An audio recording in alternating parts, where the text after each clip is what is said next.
Sometimes you can't really tell if you belong somewhere. It's not something that you can decide on your own. It's up to where you belong to decide if you belong. Even though you cannot choose where you belong, you can choose where you don't belong. We cannot belong to anything or anyone else until we first belong to ourselves. And we cannot belong to ourselves until we understand who we are, our identity.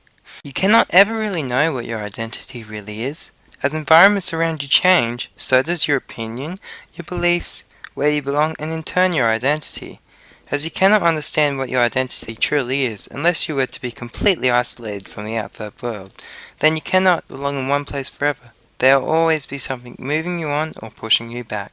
As the world evolves around us, so does our opinions, beliefs, where we belong, and our identity. The film Shawshank Redemption is based on the book Rita Hayworth and the Shawshank Redemption by Stephen King. Andy Dufresne feels like a fish out of water. After finding out his wife cheated on him, he purchased a gun and contemplated suicide. Unable to go through with the suicide, he tosses his gun in the water and wakes up the next day to find out his wife and her lover were murdered and that he is the prime suspect. After the jury announced him guilty, he was sent to the prison Shawshank for 2 life sentences. Andy befriends a group of people who are in a similar boat to him. One of the men there is named Red. Andy has a passion for rocks, so Red manages to get him a small rock hammer. Andy uses the rock hammer to carve his name into the wall. He realizes that it is a lot weaker than he originally thought and begins secretly making a tunnel hidden under a poster of Rita Hayworth. Andy, Red, and their group don't belong in prison because they are innocent. Well, as everyone says in Shawshank. But they do belong together. Any hardships that they faced before Shawshank were fought alone or with little help, but within Shawshank the men look after one another. Andy and Red's bond eventually leads to a new and better life. The film was written by Stephen King and released in the year 1994. It was titled The Shawshank Redemption. There are many elements of belonging and not belonging in The Shawshank Redemption. For example, Andy doesn't belong in prison. Red doesn't belong by himself in the brewer, the house he is on parole. Andy and Red belong with a small group of inmates that share a similar boat. Andy doesn't belong with his wife, as she left him for another lover. And finally, near the start of the movie, one of the men who was tossed into prison was crying out that he didn't belong here, and that he shouldn't be here before being beaten by Hadley and dying from the injuries. Andy Dufresne is a skinny, young, pasty man. His appearance sent chills to the bones of the judge when he was in court. Even though his appearance isn't menacing, his presence will chill you to the bone. However, Andy isn't the bad guy in this film. He is good-natured, but won't be pushed around. Like a pet dog dealing with his abusive owners until he can take no more.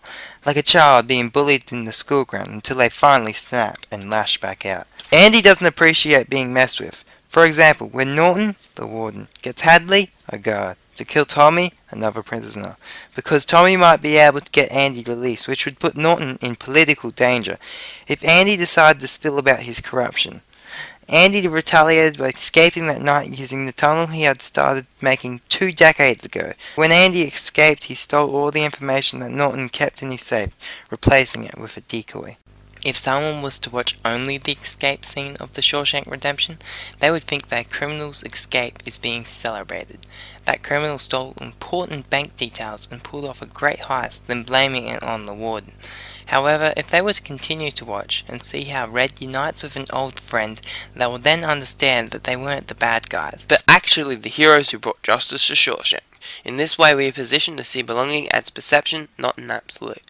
When Stephen King first wrote Rita Hayworth and The Shawshank Redemption, before it was made into a movie, he intended that doubt would be placed on everyone, so no one was a set good guy, nor a set bad guy.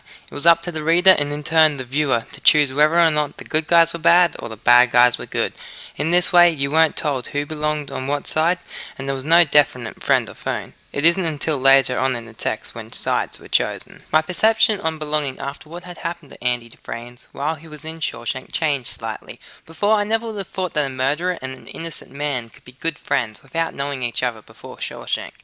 In this way, I now see that 2 completely different people can belong together, no matter what happened in their past or their opinions or beliefs. As long as both parties feel comfortable, then both parties can belong.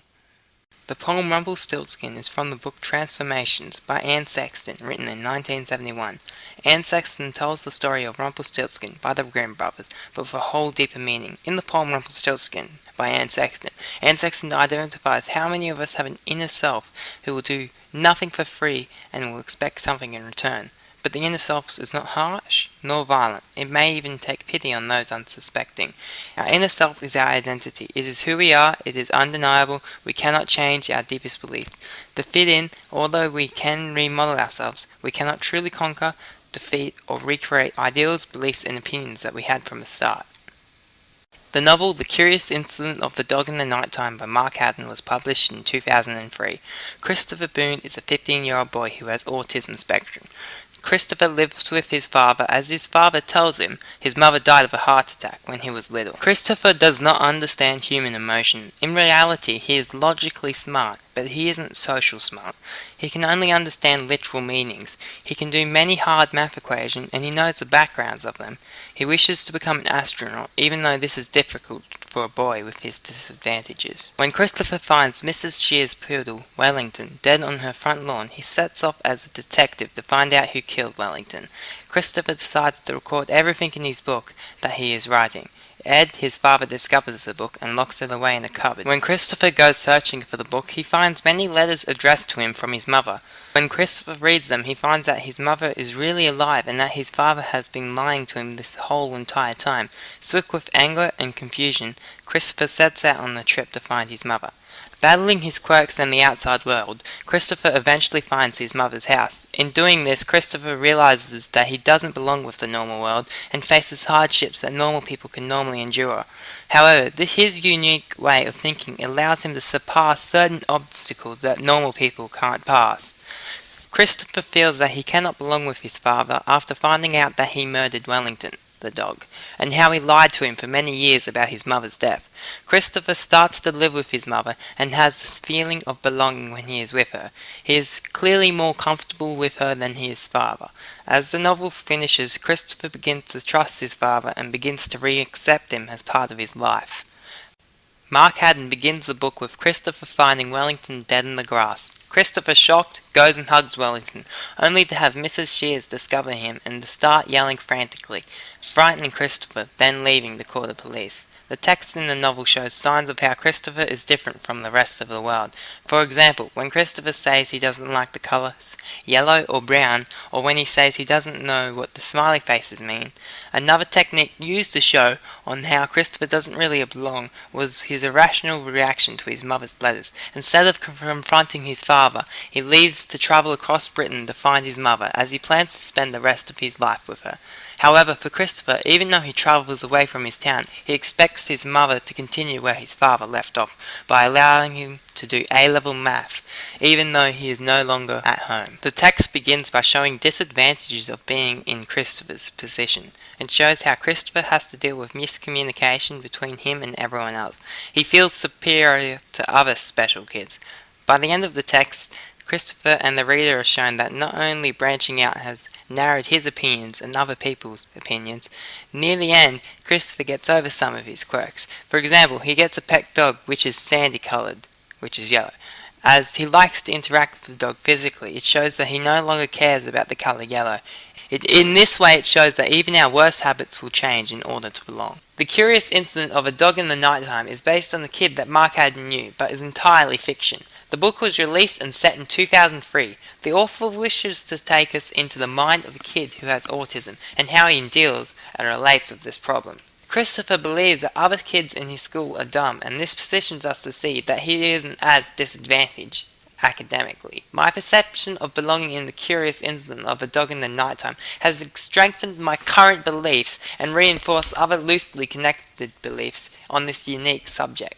After viewing and analyzing these different texts, my opinion of belonging has changed significantly, but has not completely withered. My position on belonging is variable and not firm and set in concrete.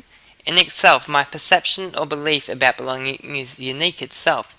In addition, it is perhaps not achievable or relatable to everyone because in our society, accepting that you are unique in a world that tells you to belong is a difficult task. Thus, my viewpoint is one that has to grow and develop as an individual grows stronger and more familiar with whom you really are.